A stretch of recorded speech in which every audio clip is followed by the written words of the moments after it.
Aujourd'hui, les États-Unis sont confrontés à une crise des soins de santé. Les coûts médicaux sont trop élevés et l'assurance maladie est hors de portée des pauvres. La solution est évidente pour presque tout le monde. Le gouvernement doit intervenir pour résoudre le problème. Il y a 80 ans, on a également dit aux Américains que leur nation était confrontée à une crise des soins de santé.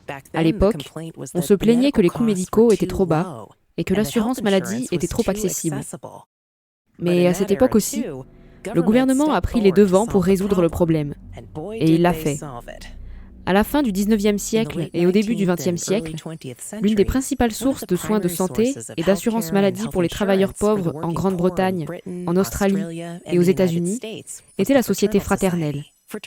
Les sociétés fraternelles, ou sociétés amicales en Grande-Bretagne et en Australie, étaient des associations volontaires d'entraide. Plus d'un quart de tous les adultes américains étaient membres de sociétés fraternelles en 1920. Les sociétés fraternelles étaient particulièrement populaires parmi les Noirs et les immigrants. Une société fraternelle était un groupe de personnes de la classe ouvrière qui formaient une association et versaient des cotisations mensuelles dans le fonds de l'association. Les membres individuels pouvaient ensuite puiser dans les ressources mises en commun en cas de besoin. Il y avait un grand nombre de sociétés parmi lesquelles choisir. Les services les plus couramment proposés étaient l'assurance vie, l'assurance invalidité et la pratique de la loge. La pratique de la loge signifie que la loge engage un médecin pour fournir des soins médicaux à ses membres. Les membres paient une cotisation annuelle et font ensuite appel au service du médecin en cas de besoin. Si les membres ne sont pas satisfaits du médecin, le contrat peut ne pas être renouvelé. Le plus remarquable est le faible coût auquel ces services médicaux étaient fournis. Au début du siècle, le salaire journalier d'un ouvrier moyen permettait de payer une année de soins médicaux, bien moins cher que sur le marché ordinaire. Pourtant, les médecins agréés se disputaient vigoureusement les contrats de loge, peut-être en raison de la sécurité qu'ils offraient. Cette concurrence permet de maintenir les coûts des membres à un bas niveau. La réaction de l'establishment médical, tant en Amérique qu'en Grande-Bretagne, est une réaction d'indignation. Beaucoup considèrent comme une atteinte à la dignité de la profession le fait que des médecins qualifiés se mettent à enchérir pour avoir la chance de servir des commerçants de la classe inférieure. De nombreux médecins se plaignent que des honoraires aussi bas mettent la profession médicale en faillite. Des personnes socialement inférieures fixaient les honoraires des médecins et jugeaient si leur service avait été satisfaisant.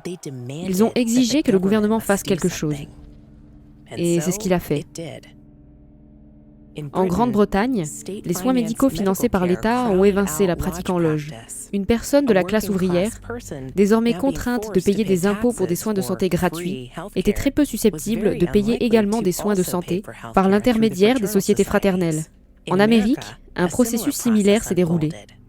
Les associations médicales comme l'AMA avaient obtenu le privilège politique de contrôler la procédure d'autorisation d'exercer la médecine. Les associations utilisaient ce pouvoir pour imposer des sanctions aux médecins qui osaient signer des contrats d'exercice en loge. Les médecins pouvaient se voir refuser l'utilisation des installations hospitalières ou être expulsés de l'association. La volonté de détruire la pratique des loges va jusqu'à refuser les soins médicaux d'urgence aux membres des loges. L'AMA a également rendu les conditions d'obtention d'une licence médicale beaucoup plus strictes, prétendument pour améliorer la qualité des soins médicaux. Mais le résultat a été la disparition de l'immense réservoir de médecins qui soumissionnaient pour les contrats de pratique des loges.